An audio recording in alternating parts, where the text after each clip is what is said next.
Élémentaire, mon cher Nico, une émission présentée par Nicolas Blondet, expert en qualité d'air intérieur.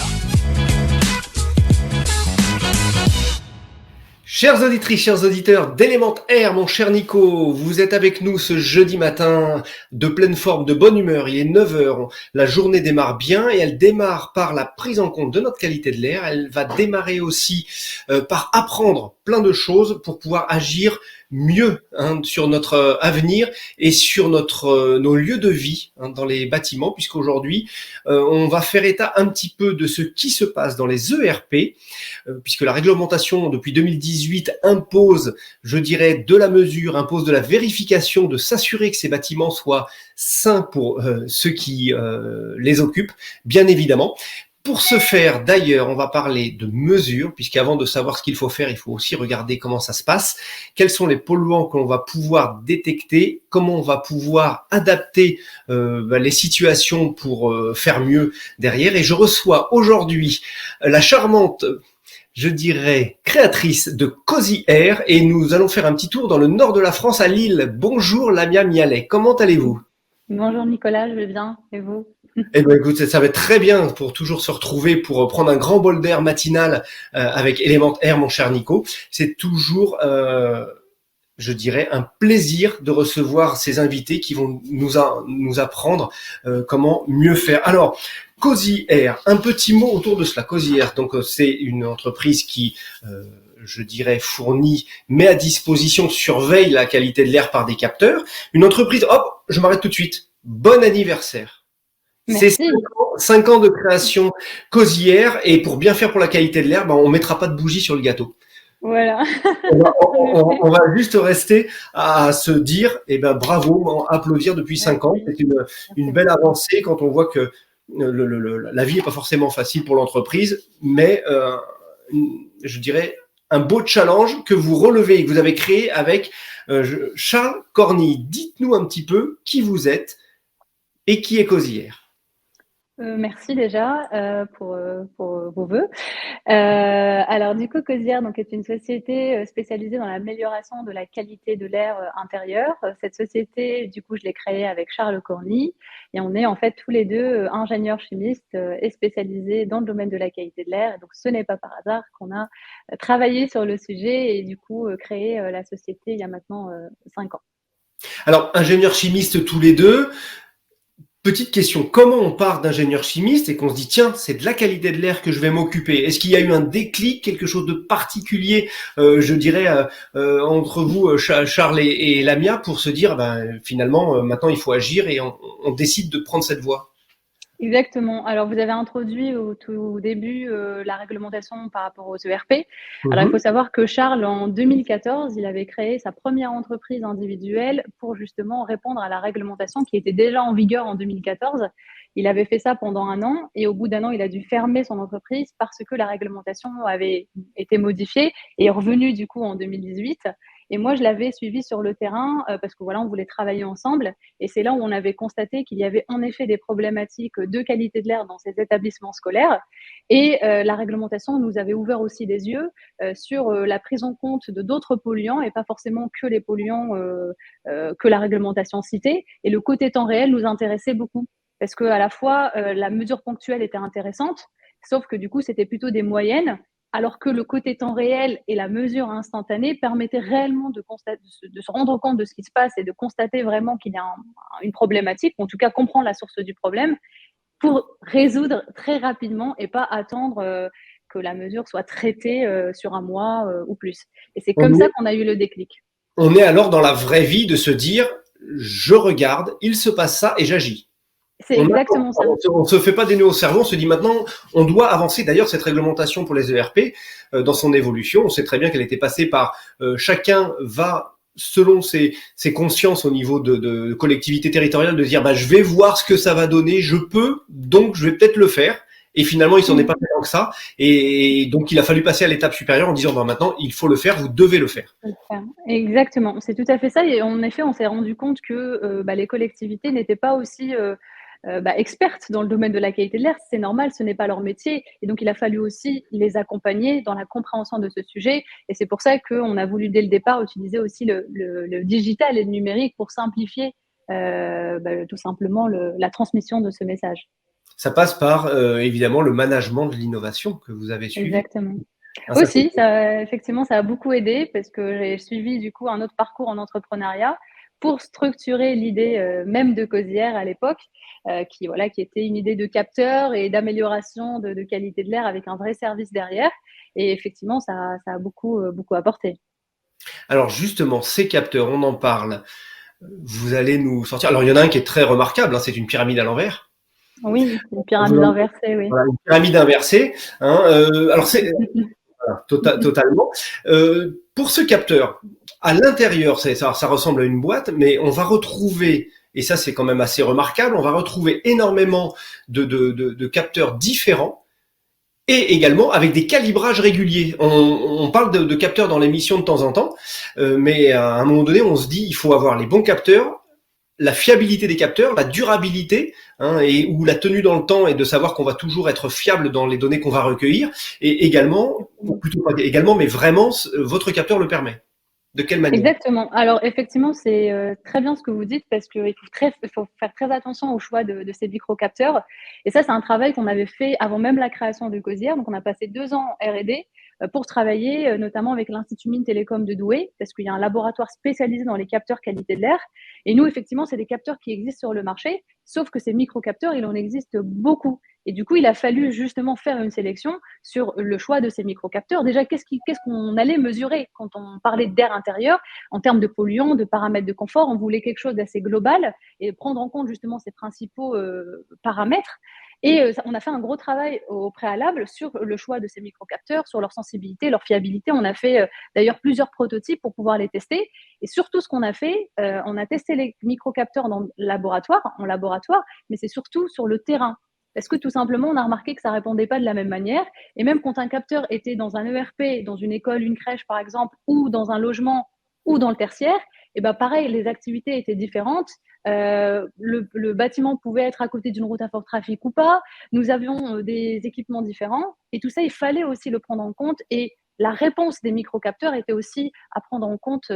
Et c'est comme ça qu'on a surtout travaillé et qu'on a du coup travaillé une carte et un objet connecté assez complet. Connecté qui permet d'avoir des suivis de captation et de niveau de pollution. Alors, sur ces polluants, on va rechercher lesquels. Et un mot qui me plaît beaucoup dans ce que vous venez de dire, vous parlez non seulement de mesures de polluants, mais de confort. Oui, tout à fait, parce que nous, on distingue quand même, c'est vraiment pour nous, après, ça reste de la qualité de l'air, mais il y a en effet le côté polluant de l'air intérieur, c'est qu'on va mesurer, par exemple, les composés organiques volatiles totaux. Et là, tout ça, c'est hyper important qu'on parle de RP ou qu'on parle de tertiaire ou de logement. Les COV, il y en a un partout. Et du coup, il faut quand même les prendre en compte. Alors, ensuite, je vais vous couper, mais qu'est-ce que sont les COVT totaux, enfin les composés organiques volatiles totaux, parce qu'on entend parler beaucoup de COV, nos auditeurs disent, mais il y a plein de choses finalement. C'est vrai. Alors, dans les COV totaux, nous, on est parti du principe de prendre en compte vraiment les sources qui sont liées, par exemple, aux produits d'entretien, aux désinfectants qu'on peut utiliser. Surtout en ce moment, on en voit beaucoup parce que voilà, on l'utilise suite à la propagation des virus, donc on fait plus attention à désinfecter nos locaux. Mais il y a aussi tout ce qui est lié à l'ameublement, tout ce qui est lié aux peintures qu'on peut aussi utiliser. Nous, on a eu beaucoup de cas, notamment des crèches, qui ont ouvert leur crèche et du coup, il y a de la peinture qui sont, etc. Et forcément, il y a des maux de tête, il y a des parents qui se sont plaints parce qu'il y a des enfants qui ont eu des maux de tête, etc. ou des vomissements. Pourquoi? Parce qu'effectivement, la peinture était pas aux normes, je dirais, et qui avait été utilisée d'une certaine manière et qui, du coup, a émis des composés organiques volatiles dans l'air. Et donc ça, c'est important de le prendre en compte. À la fois en rénovation, mais aussi en exploitation. Et ça, je le précise parce que quand on désinfecte aussi, on peut en effet impacter la qualité de l'air et du coup par les COV. On parlait d'une émission d'ailleurs, dans le cas des équipes d'entretien dans ces milieux, c'est peut-être mieux de faire l'entretien le soir, qu'il y a déjà une dilution qui s'est opérée des produits d'entretien. Exactement. On les faire à 6 heures du matin et que les élèves arrivent à 8 heures. Tout à fait. On a eu le cas à plusieurs reprises où le ménage, en effet, il est fait le matin avant l'arrivée des enfants. Et la plupart du temps, quand on désinfecte les tables, en fait, les tables, elles restent encore mouillées. Et le premier geste d'un enfant, c'est de poser les mains sur la table et après il touche les yeux, la bouche, le nez, etc. Et ça, c'est pas bon. Et il inhale ça en continu. Et ça, effectivement, ça fait partie des recommandations que l'on propose dans les collectivités, de dire effectivement, faites le ménage le soir, aérez quand vous faites le ménage parce que c'est hyper important et choisissez bien aussi vos produits que vous utilisez et la manière de comment vous utilisez. Potentiellement, il suffit juste d'une seule dose, d'une seule pression que d'utiliser beaucoup plus sur le chiffon, Oui, etc. le plus n'est pas forcément l'ennemi du mieux. Tout à fait. Donc ça, c'est important. Et c'est lié aussi au comportement, finalement, et nos Bien sûr, habitudes. bien sûr. Alors, outre le COVT, quel autre polluant vous relevez, vous faites les mesures? Alors, on mesure également les oxydants, donc principalement le dioxyde d'azote. Alors, le dioxyde d'azote provient des gaz d'échappement. Et là, pourquoi on a voulu aussi le prendre en compte? Parce que l'air intérieur peut être aussi impacté par l'air extérieur. Et c'est pour ça aussi qu'on prend en compte la proximité du bâtiment. Est-ce qu'il est localisé à côté d'une route à fort trafic? Est-ce qu'il est localisé à côté d'une source qui potentiellement pourrait émettre ces oxydants? Et de voir aussi, est-ce que, par exemple, nos systèmes de filtration d'air arrivent à bloquer ces particules qui proviennent de l'extérieur? Donc ça, c'était hyper important aussi de le prendre en compte, en tout cas dans notre réflexion au tout début. Ensuite, on a tout ce qui est lié aux particules fines, donc les poussières et les particules fines, donc principalement les PM2,5, les PM10. Et voilà, effectivement, une ventilation qui est encrassée, elle peut émettre en suspension des particules fines dans l'air. Nous sommes en alerte pollution extérieure, ça émet en effet également si le système n'est pas bien entretenu. Et après, bien sûr, quand on est chez soi et quand on fait de la cuisson, on émet aussi des particules fines dans l'air. Donc ça, le tout, c'est aussi de pouvoir savoir aérer, mettre en route une eau aspirante, etc. Donc tout ça est pris en compte. Et puis là, en ce moment, on voit aussi qu'il y a beaucoup de choses sur la purification ou par exemple des murs végétaux, etc. Et bah, ça aussi, il faut faire attention parce que potentiellement, les filtres peuvent s'encrasser et du coup, ça peut émettre aussi des particules fines dans l'air. Donc ça, il faut également le surveiller. Donc ça, c'est vraiment lié aux polluants. Je repense notamment au système, vous parliez de ventilation, on sait que dans les milieux scolaires, la ventilation, quelquefois, elle est ancienne, elle est vraiment pas adaptée, parce dimensionnée. On a aussi augmenté le nombre d'élèves par classe et on n'y pense peut-être pas assez, c'est qu'on part à 20 élèves pour une réglementation, on est 30, et ben on a multiplié par 2 les désagréments. Et la ventilation a aussi tout son sens d'avoir une filtration peut-être au départ. Je pense à des systèmes, on a le système classique par extraction, mais on se retrouve à l'extérieur à avoir une route passante ou d'autres sources de pollution proches de ces établissements, bah, peut-être à un moment donné, il faut filtrer à l'entrée, on va avoir le système de double flux, on va avoir le système de ventilation aussi mécanique par insufflation qui permet de filtrer dès le départ et d'être aussi vertueux et très efficace. Voilà, il y a pas mal de solutions qui s'offrent à nous. Autre polluant, le CO2, puisque c'est alors effectivement, alors ça du coup moi je les mets plutôt dans la catégorie paramètres de confort, en effet. Donc là, on va parler effectivement de CO2. Le CO2, c'est un très, très bon indicateur de renouvellement de l'air et on entend beaucoup parler de ça en ce moment. Nous, on l'avait imaginé déjà dès le départ, cet indicateur visuel pour le CO2 avec un changement de couleur pour justement favoriser les ouvertures de fenêtres ou des actions sur les ventilations, par exemple. Et après, on a bien sûr la température et l'humidité qui fait partie du confort thermique. Oui, parce que tous ces paramètres mis les uns avec les autres s'implémentent. Et à un moment donné, quand on va avoir de la température, de l'humidité, on a un cocktail détonnant pour les polluants, on le sait, les moisissures notamment, ceux-ci qui sont extrêmement allergènes. Si on rajoute le CO2 qui augmente, on va avoir un inconfort de respiration pour les gens asthmatiques. Exact, oui, bien sûr. Les seuils de vos capteurs, on parle un petit peu du CO2, vous nous disiez qu'il y avait une gradation lumineuse. On est vert jusqu'à combien de parties par million? On passe à l'orange à combien? Et le rouge, c'est à combien? Alors nous, on a mis le premier seuil à 1000 ppm, donc pour le taux de CO2, et le deuxième à 1700. Ça, c'est ce qu'on applique aujourd'hui. Et clairement, parce que voilà, ça fait aussi partie de notre expérience. Donc nous, on s'est basé bien sûr sur des seuils réglementaires, sur les normes qui existent. Selon effectivement, est-ce que c'est un bureau, est-ce que c'est un ERP, est-ce que c'est des logements, donc on fait très attention à ça. Sauf qu'on a remarqué que ces seuils étaient plutôt réalisés sur des moyennes. Nous, on est sur du temps réel. Donc il a fallu aussi s'approprier ça et bien comprendre pour ne pas faire peur, mais en même temps savoir qu'il y a un dépassement et il faut conseiller derrière. Aujourd'hui, la nouvelle réglementation indique qu'il faut un taux de CO2 à 800 ppm, notamment dans les écoles et les crèches. C'est compliqué. sur les 800 ppm. Nous, on le met à 1000. Parfois, clairement, on les dépasse, hein, les 1000 ppm. Pourquoi? Parce que la classe, elle est très, très occupée. Il y a un nombre d'enfants quand même qui est assez important. Pareil dans les dortoirs. On a fait d'ailleurs un article récemment sur ce dépassement de seuil de 800 ppm en moins de 30 minutes. En moins de 30 minutes, le seuil est dépassé. Si on va dormir 2 heures, on sait à quoi s'en tenir. Hein. Il va falloir dans un agir par rapport à ça. Pour revenir sur un élément de base qui est important, de savoir d'où on part, parce que si on parle des 800, des 1000 ou les 1700, il faut savoir quand même que le niveau des ppm à l'extérieur, hein, sur notre planète, il est de 400. Il est de 400, on est d'accord. Il augmente régulièrement, hein, c'est assez de projets comme ça dont on entend parler pour la capturation du carbone ou faire moins de carbone, évidemment. Donc, on a vraiment une action sur ce sujet. Alors, ça passe la couleur. On est à l'orange, donc ça veut dire quoi? Il faut ouvrir les fenêtres, il faut une accès. Ou alors, est-ce que c'est piloté avec un appareil? Bon, je sais que vous avez une application sur smartphone ou système Android, mais est-ce que ça pilote aussi ou ça peut piloter des appareils qui vont accélérer la ventilation? Tout à fait. Alors, le capteur, il est blanc. Donc, la couleur, elle est blanche quand le taux de CO2 est bon, c'est-à-dire en dessous de 1000 ppm. Dès qu'on dépasse, la couleur, elle devient bleue. Et dès qu'on dépasse le seuil de 1700, là, à ce moment-là, on est rouge.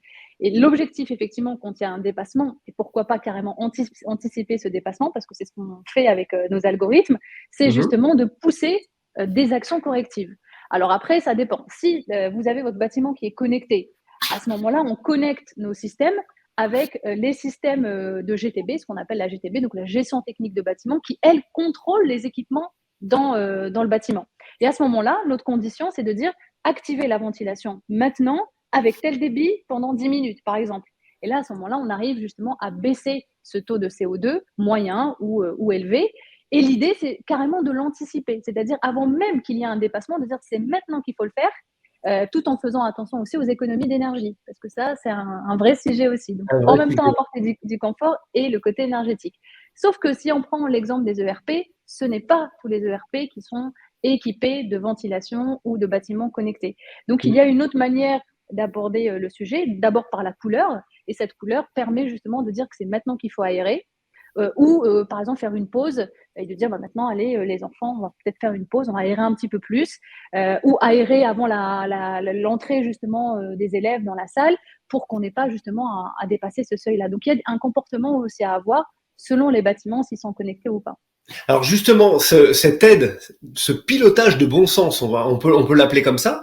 Est-ce que vous avez pu voir dans cette utilisation en vrai, hein, puisque c'est le mot, qu'est-ce qui a pu s'opérer? Comment le perçoivent les usagers de ces bâtiments? En premier lieu, peut-être les enseignants, en second lieu, les enfants. Comment eux ont-ils pris en conscience, je dirais, l'appareil ou les indications que ça peut donner? Alors, il faut déjà se mettre, par rapport aux enseignants, il faut se mettre un peu à leur place, ce n'est pas leur métier. Ils sont là pour enseigner, ils sont là pour s'occuper des enfants, des élèves, donc ils ne veulent pas avoir une contrainte en plus. Donc la simplification par un appareil qui change de couleur, ça aide énormément. Et en même temps, ce que nous, on a pu remarquer, c'est que l'enfant, en fait, ou les enfants peuvent se sentir aussi responsables. Et du coup, quand ils regardent qu'il y a un changement de couleur, ah bah madame, il faut peut-être ouvrir la fenêtre parce que justement il y a un petit souci et le capteur nous le dit. Et ça, c'est assez intéressant parce que en même temps, les enfants comprennent le sujet, l'appréhendent très facilement par ce changement de couleur et en même temps, bah, ils font attention justement à leur qualité de l'air et sachant que voilà que c'est maintenant qu'il faut aérer. Et ça, c'est hyper intéressant. À la fois proposer à l'enseignant quelque chose d'assez simple, mais en même temps que l'enfant n'ait pas peur, que ça soit pas anxiogène, qu'il ne se dise pas il est rouge, qu'est-ce qui se passe, je vais tomber malade. Non, ce n'est vraiment pas l'objectif. Et ça rassure. Et après aussi se mettre à la place aussi des parents. Un parent, quand il dépose son enfant à l'école, il part du principe que l'école est saine, et ça rassure énormément. Parce qu'il ne va pas se poser la question, alors est-ce que voilà, ça se passe pas très bien au niveau de l'accueil. Il va devenir peut-être aussi pédagogue, il va rentrer chez lui et il va dire papa, maman, regarde, chez nous, ce serait peut-être bien qu'on fasse la même chose. Oui, et on remarque souvent ça. ils posent beaucoup de questions, les enfants. Ils posent vraiment beaucoup de questions. Et pourquoi ça devient rouge? Et pourquoi c'est comme ça? Et c'est quoi concrètement? Quand on dit qualité de l'air, ils essayent de comprendre ce que c'est. Donc, bien sûr, on essaye d'utiliser des mots assez simples pour leur expliquer, mais ils comprennent très, très vite. Et ils comprennent que c'est important d'aérer. Ils le font, ils se sentent responsables. Et ça, c'est agréable à voir. Vraiment. Vraiment. On arrive à la fin de l'émission, on a tellement de choses à dire. Alors, pour rappeler également pour les appareils de mesure que vous disposez, je dirais dans les ERP pour Cosière, vous êtes sous accréditation aussi, on fait pas n'importe quoi dans ces établissements. Dites-nous un petit peu, je dirais, c'est déployé à l'heure actuelle, c'est déployé comment, avec qui? Il y a déjà des partenariats, des entités qui où vous recommandent, ou également, je sais que vous faites partie d'un comité scientifique qui est avec vous. On sait qu'il y a Atmos, CSTB, qu'il y a le Alliance HQE aussi dans tout ça. Donc, ce sont des gages vraiment de qualité. Le mot de la fin avec vous sur ce plan et une petite perspective d'avenir proche. Alors, le petit mot de la fin, je dirais qu'effectivement, le sujet de la qualité de l'air est un sujet qui date et qui est pris en compte enfin aujourd'hui, qui a une vraie prise de conscience. Et ça, c'est bien, parce que vraiment, ça peut changer les comportements, ça peut vraiment aider à améliorer le confort, à la fois pour les enfants, mais aussi pour les collaborateurs, les enseignants. Et c'est bien que ça soit assez démocratisé aujourd'hui. Et je pense qu'à l'avenir, ça le sera encore plus. Et de pouvoir utiliser des solutions digitales, des solutions connectées et surtout faciles à appréhender et à comprendre, ça peut vraiment aider à améliorer notre santé et notre confort. La santé, c'est vraiment important. On en parlait avec notre invité précédent, où on parlait du chauffage au bois. Là, donc on regardait les particules, et là, la santé, on regardait où elles pénètrent dans notre corps et quelles en sont les conséquences, qui sont importantes. Qu'on peut les avoir au niveau neurovégétatif notamment, et puis respiratoire, au niveau du diabète, tout ça agit. Et nos enfants, il faut leur préserver leur santé le plus possible dès le départ. Le capital santé, c'est au début de la vie qu'il débute, et il faut en prendre soin, évidemment. Eh bien, écoutez, Lamia, pour Cosière et votre associé Charles Corny, félicitations encore.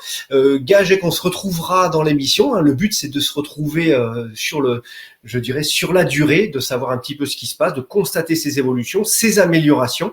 Les normes OMS ont diminué sur les seuils de particules. C'est pas par hasard, c'est pour qu'on fasse encore mieux, et on est bien parti pour. On ne va rien lâcher. Merci beaucoup, Lamia. Merci beaucoup. Gardez tout ce dynamisme, cet enthousiasme. Et puis, chères auditrices, chers auditeurs d'Element Air, Cosiair, COZYAIR.fr.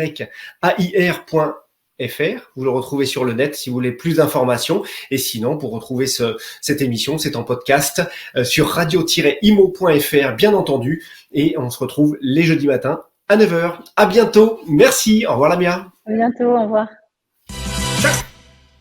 Element Air, mon cher Nico, une émission à réécouter et télécharger gratuitement sur radio-imo.fr, l'application mobile Radio Imo et sur tous les agrégateurs de podcasts.